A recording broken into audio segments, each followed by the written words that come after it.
All right, everybody, how's it going? Welcome to week three of my epic summer. This week's theme is Revenge of the Nerds, which of course is the only reason that I'm dressing this way.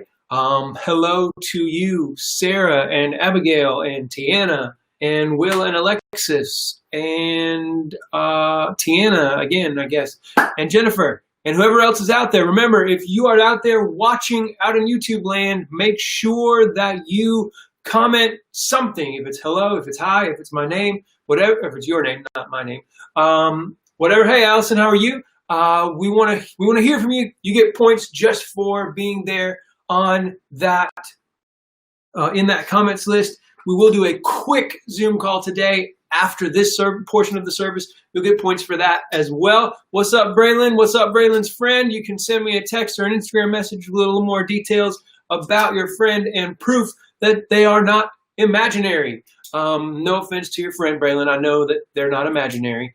I'm just saying we got to have photographic proof.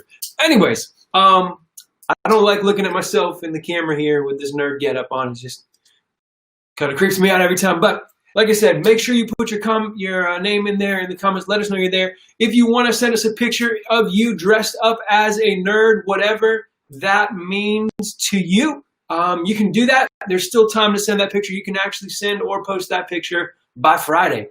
If you post it publicly, you get an extra 1,000 points. Otherwise, send it straight to us. You'll still get points for that as well.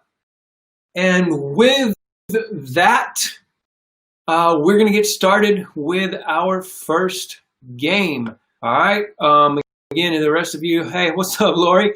The rest of you who are out there in YouTube land, if you join later or whatever, just put your name in the comments. Let us know. If you're joining later, you're not going to hear that. So I don't know why I said it. Anyways, today's theme, as I said, is Revenge of the Nerds. What's up, Abigail Rogers? How are you? So with Revenge of the Nerds, one thing that nerds are kind of stereotypically famous for is being smart, right?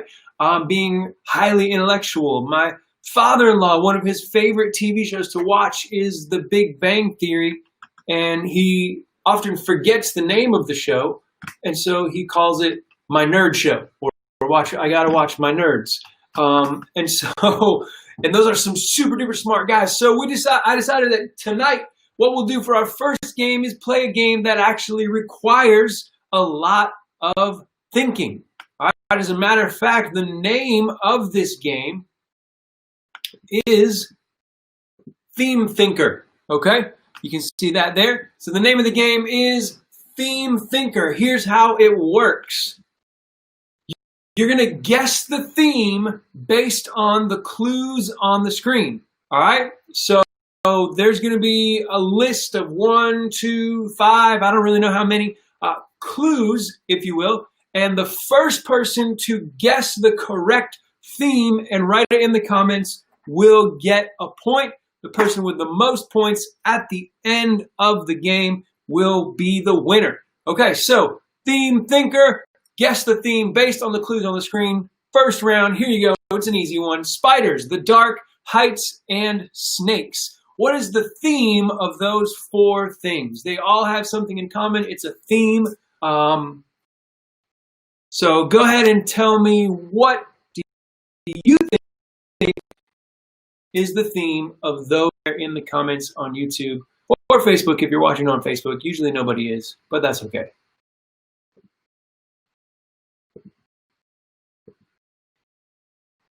All right, fears. Yes, fears, phobias, things that people are afraid of. Correct. So, Sarah, you get that point. Great job, though, to everyone else who made that guess. Very well done. All right, so the second one, kite, time, butterfly, and drone. This one's a little more challenging. I think outside the box just a little bit for this one. I agree with you, Will. Most of those things aren't scary, but they are things that a lot of people are scared of. All right, kite, time, butterfly, and drone. What is the theme from these 4 things?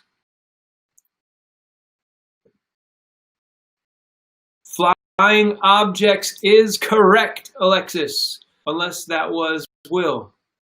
Hey, I didn't know you guys could see me in the corner like this. That's really cool and also scary. I hope I never picked my nose last week when I was down there. Anyways, yeah. Kite time, they're all things that fly. So Alexis and or Will gets that point. Alexis, I'm giving it to you unless you want to say that it was Will who said that.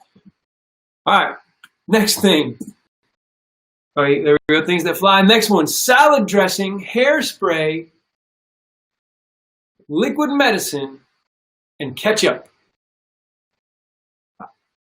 Honestly, I don't even know the answer to this one.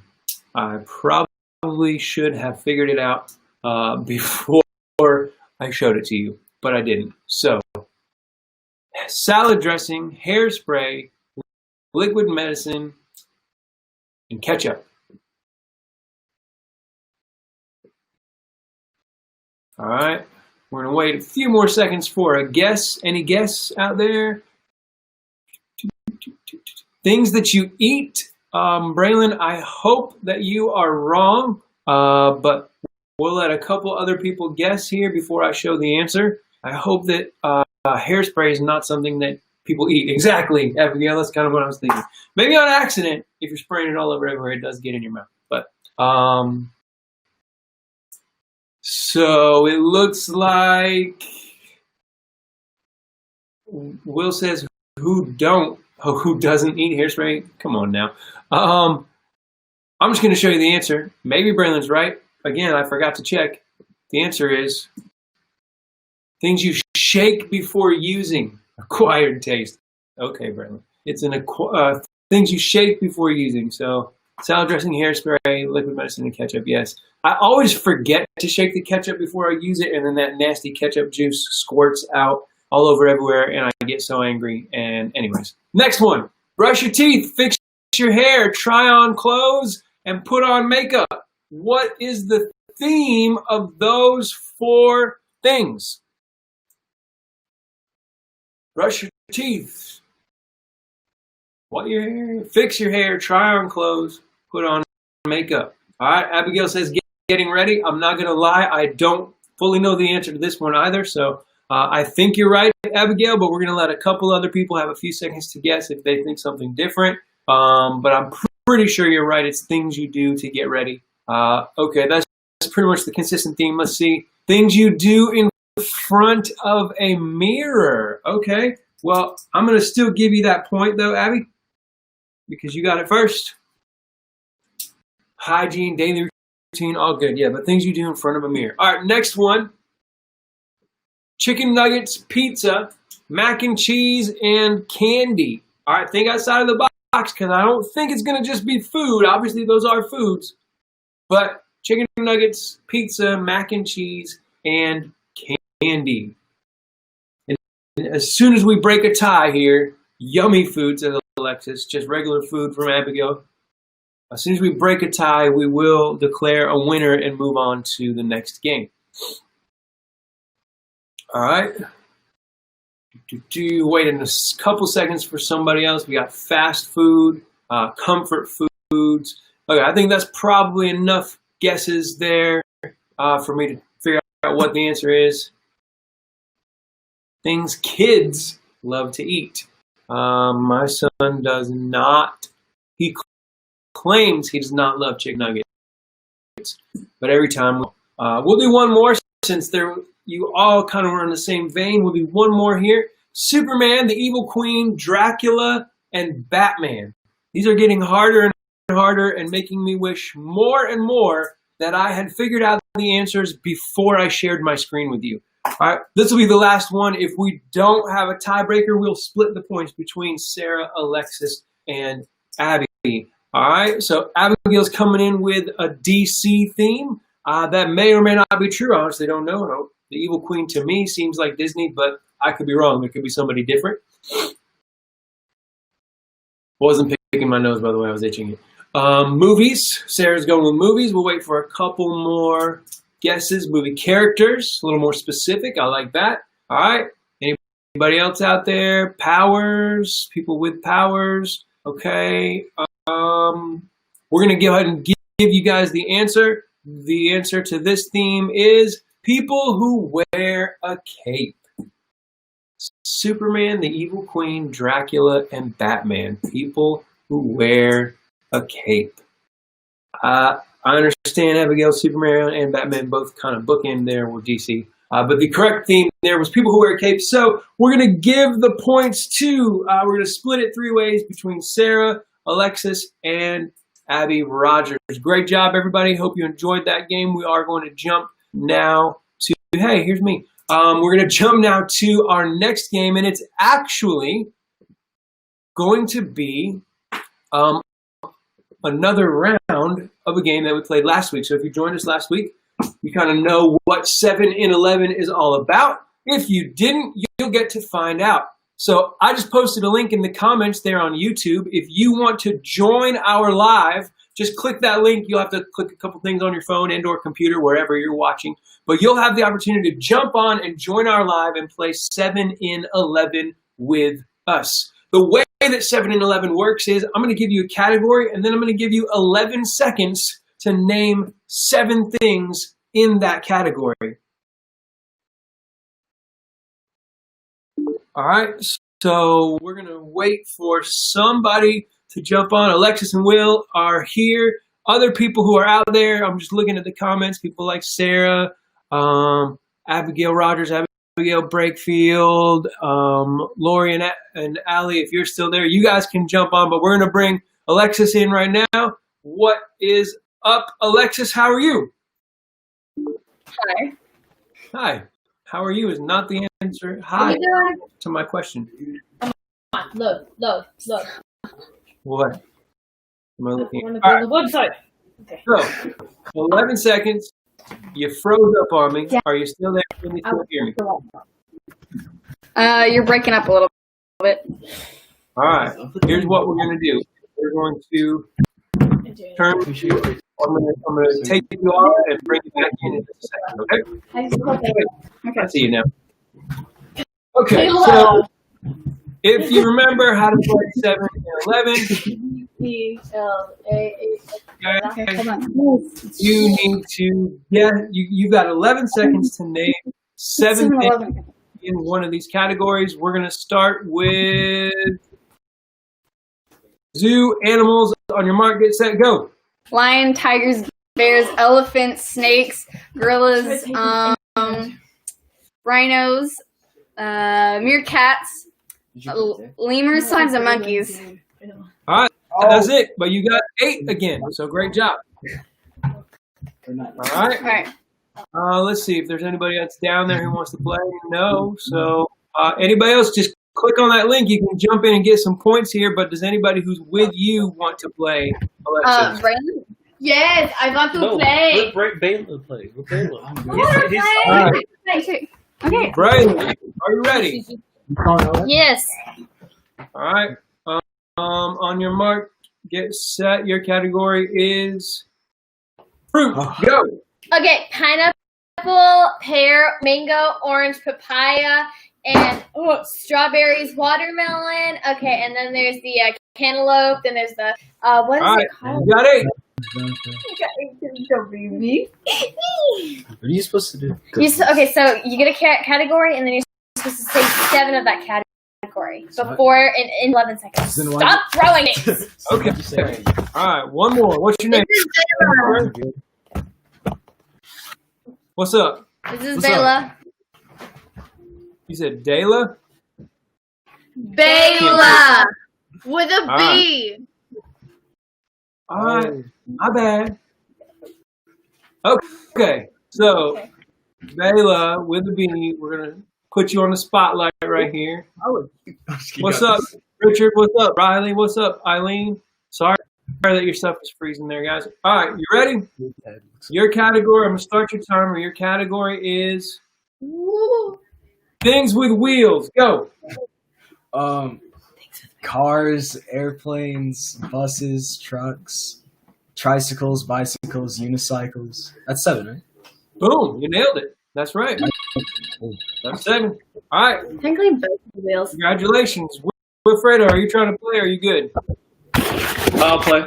Play Mr. All right, last round, and we're going to jump to the next thing. Here we go. Things with wheels. We're going to go back to. That's too hard. We'll give you an easy one, Will. Ready? Thank you. Color, go.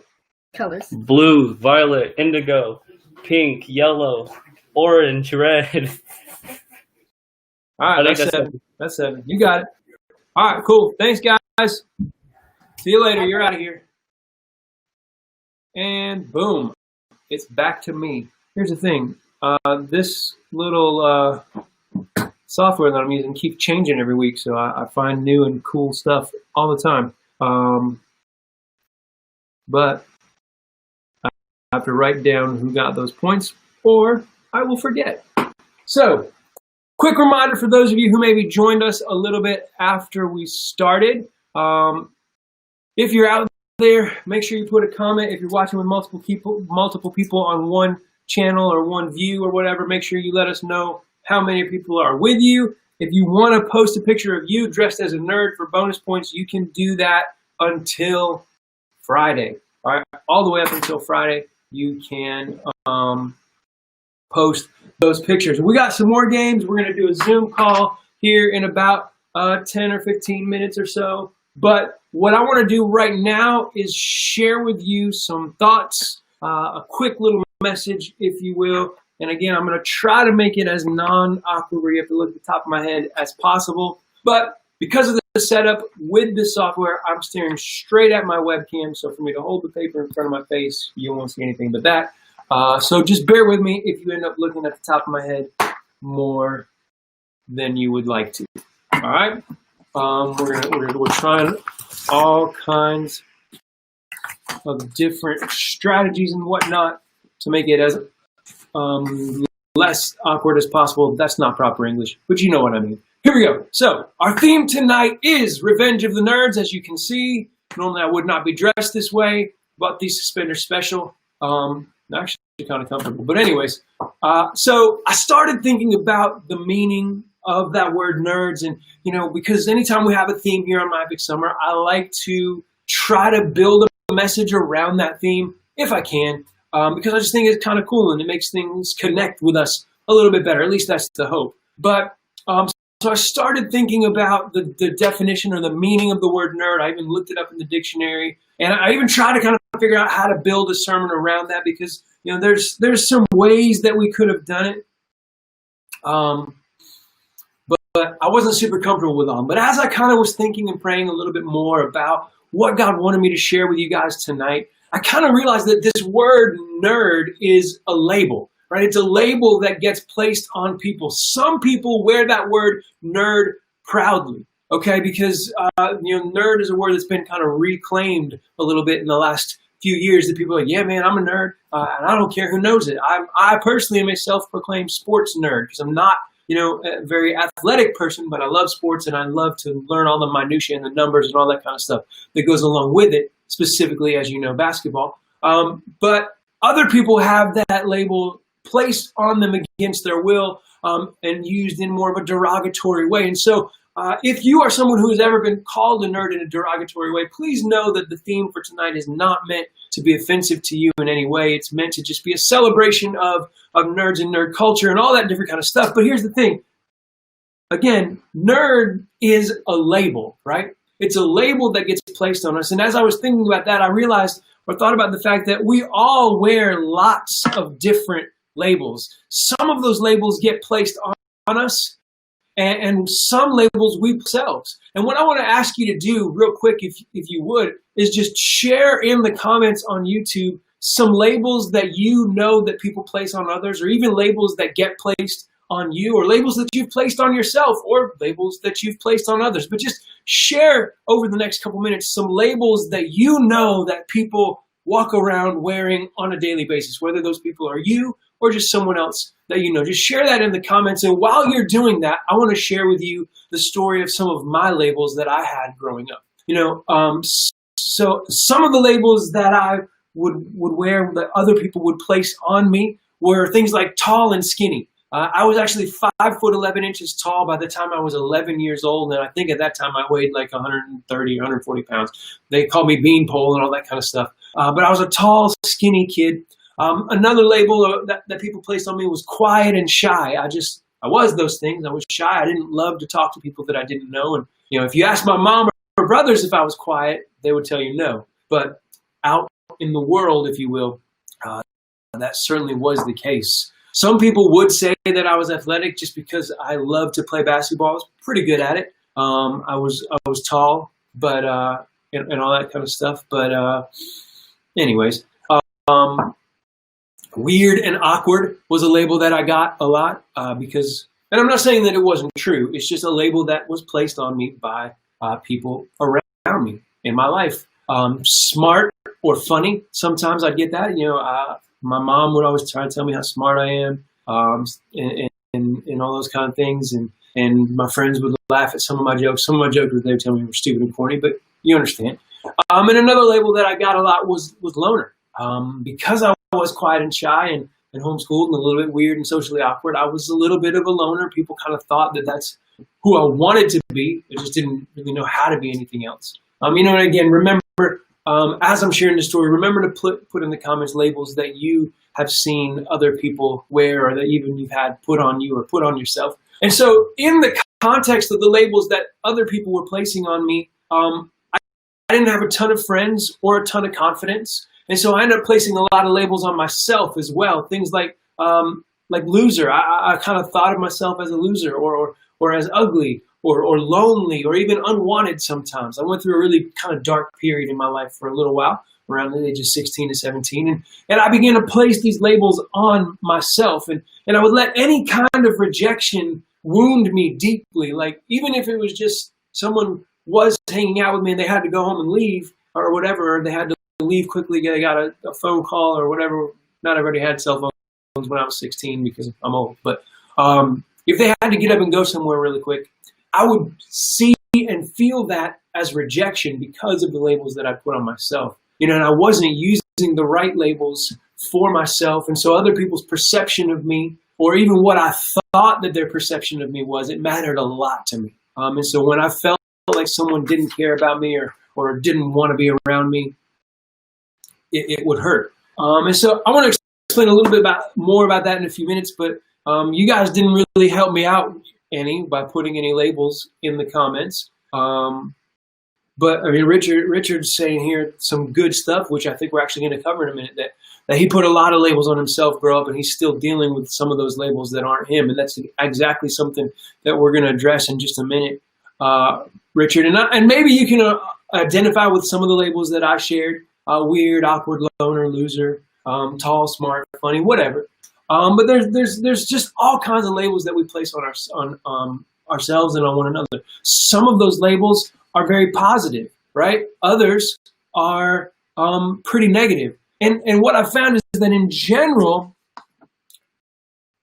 when we place these labels on us, or when these labels get placed on us, whether they're positive or negative, we can start to find ourselves in a bad place when we put too much stock in these labels, when we find too much of our own identity or value or purpose in these labels. Again, whether these labels are good, positive things like cool, popular, smart, funny, talented, gifted, whatever those labels are, or whether they're the more negative labels, like ugly, loser, fat, skinny, tall, short, whatever those kind of things that have more of a derogatory connotation. When we find too much of our value and worth in any of these labels, good or bad, we can sometimes find ourselves in a tough spot. Because if you remember the labels that I used to wear, that I shared with you a few ago, you might have noticed that while the labels that other people gave me were a mix of positive, negative, and neutral,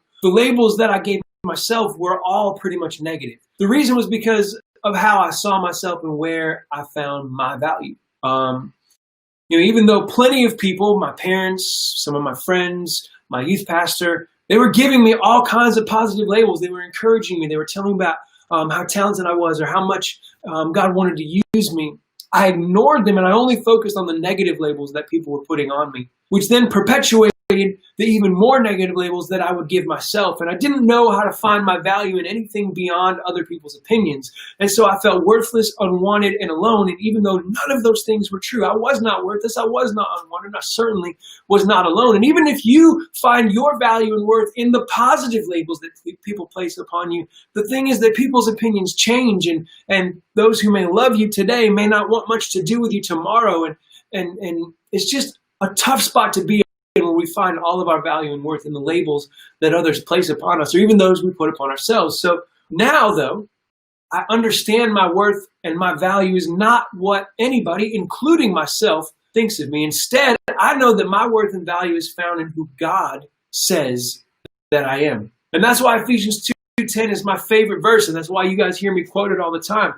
It says, "For we are God's masterpiece. He has created us anew in Christ Jesus so we can do the good things he planned for us long ago." Let me not have you misunderstand this, where I'm coming from, though, okay? I want you to know that I don't want you to think that I no longer battle low self-esteem or low confidence, and that I no longer place negative labels on myself, because I do. Almost every Wednesday night, I go home and tell my wife, Tiana, I was like, man, that sermon sucked, or man, nobody even wants to come and hang out with us, because if they did, there would have been more people, or whatever. I just find all these different ways to label myself as a failure or as not good enough, or all these kind of things. But the difference now is that I know that when those labels come from my mind or from anywhere else, that it's not who I am. It's not where my value really lies. Things are a lot better for me than they used to be, because I've learned, again, that God sees me as valuable, as priceless, and those things have helped me rip off a lot of the negative labels in my life and start putting on some new positive labels. The best label that anyone who's decided to put their faith in Jesus and follow him can wear are things like chosen, loved, forgiven, healed, called, and yes, masterpiece. When we begin to see ourselves as God sees us, many of the negative labels that we've struggled with or even are struggling with now will start to seem like they don't matter much anymore. Just like Richard said, it doesn't mean that we'll instantly stop dealing with some of those labels that aren't who we really are. Sometimes it takes years to really fully erase them. And if you've ever washed a sticker, if you put a sticker on your clothes and then washed it, my son ends up doing this like once every 3 months, because he's got the labels from kids' church. He forgets to take them off, put his clothes in the laundry. But if you've ever done this, you stick a sticker or a label on yourself, and then you wash it. The label itself or the sticker itself is gone, but there's all this residue, and it's really hard to get off. You know, for some of us, even when we've begun to find our identity in Jesus and our value and worth and who he says he is, there's going to still be some residue of those old labels left over, but God wants to come in and help us erase those things. He's already washed us and made us clean, but the residue of those old labels are there. And so every day, I just encourage you, again, just like Abby's saying there in the comments, to see yourself how God sees you, and not necessarily ignore what anybody else thinks, but make sure that God's vision and value that he placed upon you is the priority in your life and in how you see yourself. And that also sometimes, again, means being humble and not buying into your own hype, because sometimes people will place all these really awesome positive labels on you, and those things may very well be true, but we all need to understand that that we've all got areas we can improve, and we certainly have value in who we are in Jesus. But while we're here in this label conversation, before we kind of move on to the next game and then jump to our Zoom call, and I'm actually going to have to move my computer to a charger here in a few minutes. Before we do that, I want to caution us all of us, myself very much included, against another label that we place on ourselves that we often misuse or even abuse, many times without even knowing that we're doing that. Right? The Greek word from where we get the word Christian means little Christ, and it implies that someone is living and acting like Jesus did. Right? However, far too often we slap the label Christian on ourselves and think that we can just go out and do whatever we want as long as we go to church once in a while and read the Bible on occasion.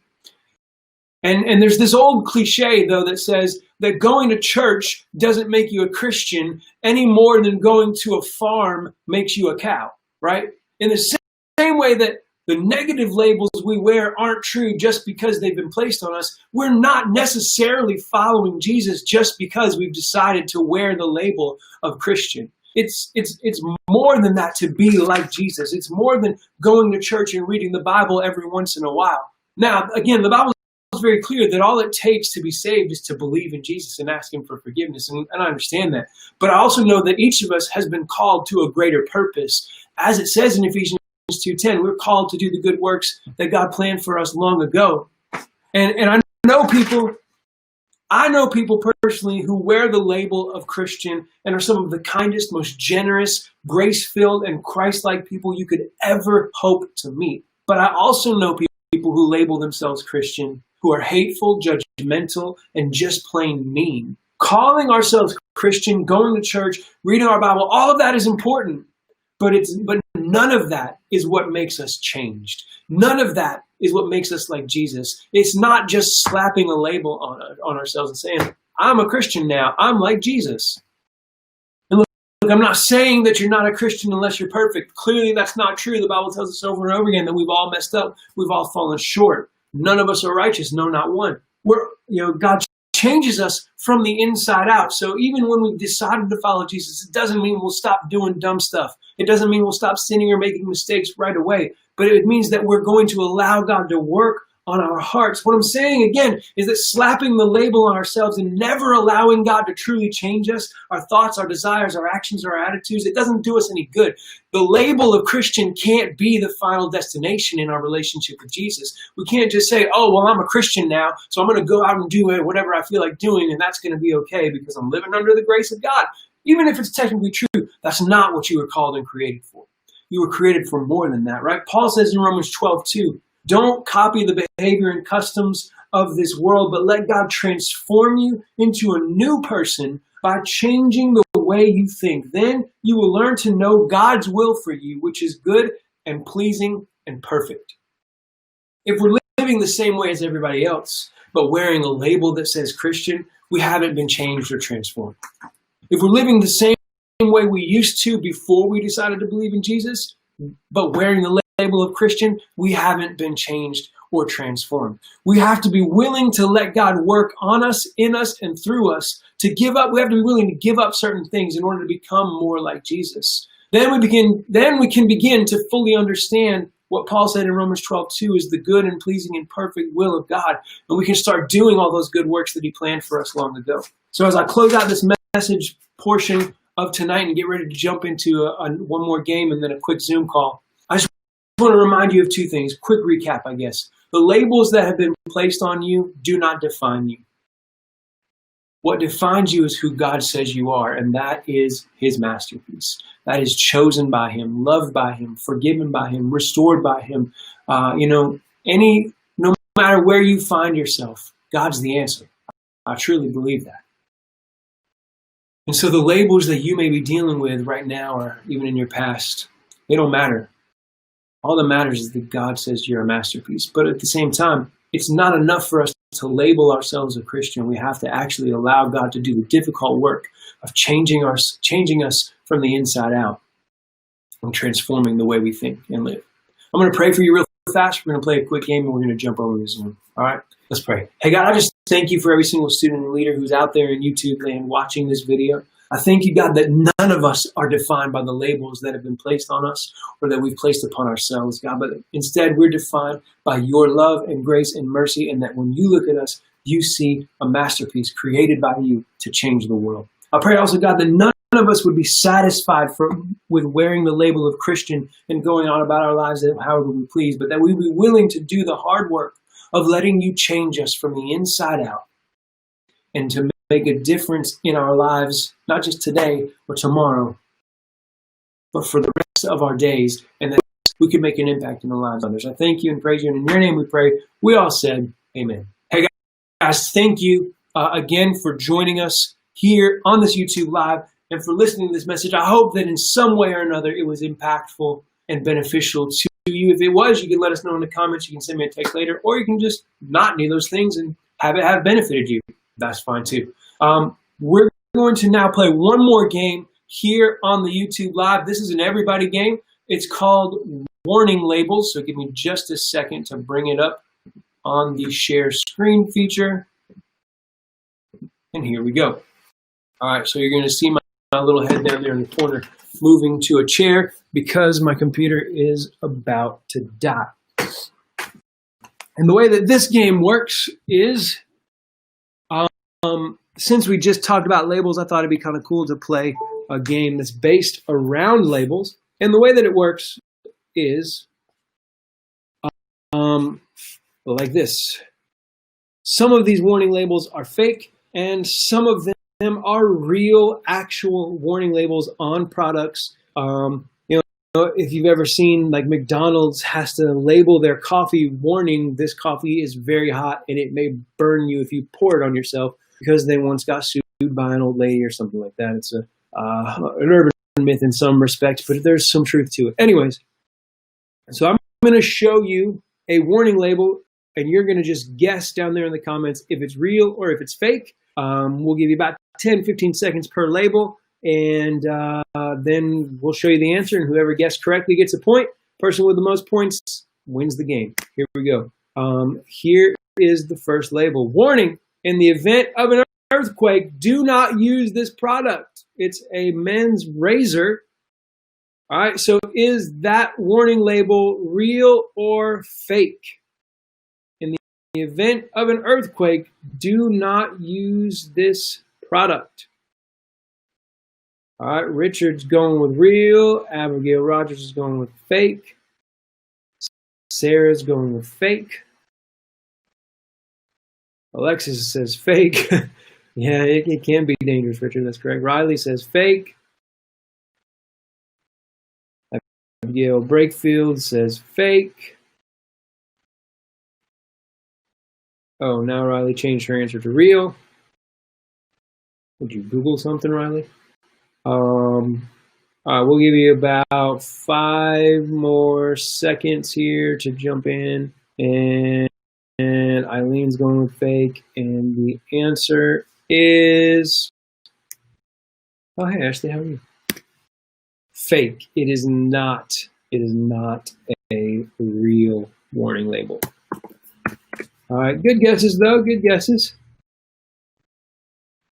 That if you're wondering why I typed break down there in the comments, it's because I need to know what question you're answering. So anyways, next one is this, a washing machine. Do not put any person in this washing machine.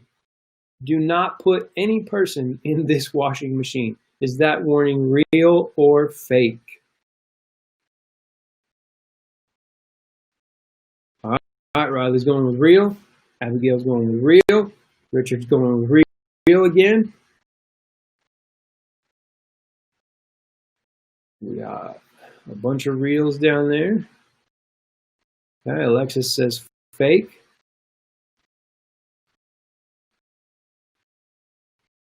Oh, from Will and Alexis. They're both saying fake. Okay, we'll give you about 5 more seconds to jump on and answer if you want to. Okay, Eileen says real. Ashley says fake. Not put any person in this washing machine, and it is real. It is fact.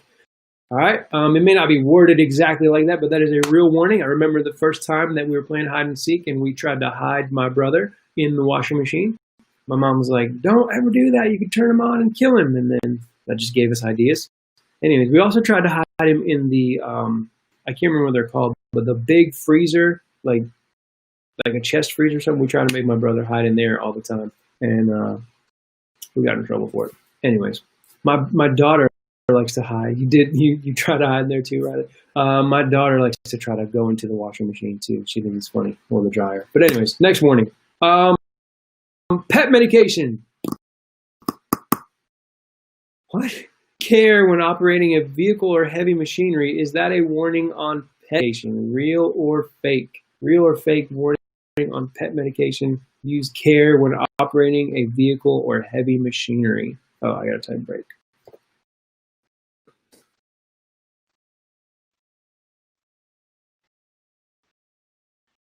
All right, Jennifer's going with real. Richard's going with real. Sarah's going with fake. Ashley that's the correct answer, fake or hilarious. Alexis says fake. Abigail says real. Riley just says that's so funny without an actual guess. Okay, good job. We'll do, okay, there you go, real. All right, we'll go 5 more seconds if anybody else wants to jump in there and answer. And 4, 3, 2, I have to bring up the correct screen. It is fact. It is real. That's, I mean, I can see it, but like, why would you take your pet's medicine? I don't understand. Anyways, here we go. Lifesavers candy, do not use as a flotation device. Is that real or fake? Do not use as a flotation device. Richard says that's a real warning. I hope not, man. I mean, I understand why it would be, but I hope it's not. I hope people aren't that dumb. Riley's going with fake. Alexis is going with real. Sarah said fake. Ashley said real. Man, you guys don't have a lot of faith in humanity, and rightfully so. Will says real. We'll give you a few more seconds there. Haven't seen Abigail, Rogers, or Brakefield jump on with this answer. All right. Okay, there's Abigail. Brakefield with fake. Abigail Rogers. I don't know if you're out there, if your internet's freezing again. If it is, sorry, but we're going to go with the answer here in 5, 4, 3, 2. It is fake. Thank you, Jesus. It is fake. Yes, that is true, Alexis. They're dumb enough to take medicine from their pets. Yeah. Or Will, sorry. You're right. You're right. All right, one more for this, and then we'll total up and figure out the winners after the service is over. I want some of these just real fast, not for use as an aquarium for a mixer. That's fake. Capacity 1 for a wetsuit is fake.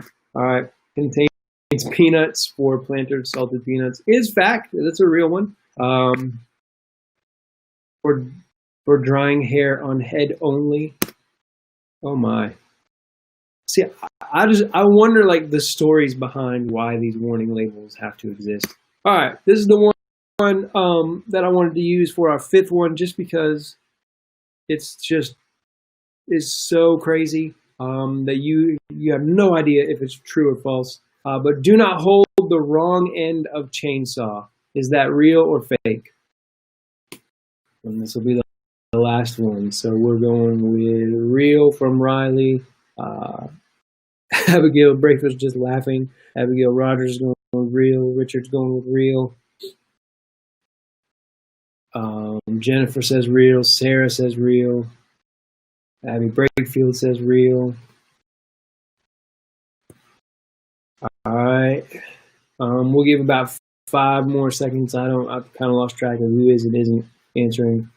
Riley's there with real again. All right, but where did it? Right, okay. Real from Alexis and Will. Where'd Braylon go? Anyways, that's my stream of consciousness ADD brain there. The answer is real. It is in fact real. They have to put a warning on the chainsaw asking people to not hold the wrong end of the chainsaw. I don't understand why, because it would like cut your fingers off. But anyways, whatever. I'll click through a couple more, but for example, warning, letters on ABC blocks may be used to construct words or phrases that may be deemed offensive. That's fake, and that's the last one. All right. So I put the link there for the Zoom call. I'm going to jump over there and get that meeting started actually right now. So if you want to join us on that Zoom call, it's about 15 minutes. We just got a couple gameplay with all of us kind of seeing one another's faces. And so yeah, from there, we will we'll close that out in about, like I said, 15 minutes. Thank you guys for joining. Hopefully you're already jumping over to the Zoom. I'm going to go click on it here in a second. You got till Friday to post your nerd pictures. And yeah, that's it. I'll see you guys on Zoom in just a minute. If you have any problems with the links, just text me or send me an Instagram message. I'm going to go grab my phone right now while I start the Zoom. So thank you guys so much, and I can't wait to see you not only in about 30 seconds on Zoom,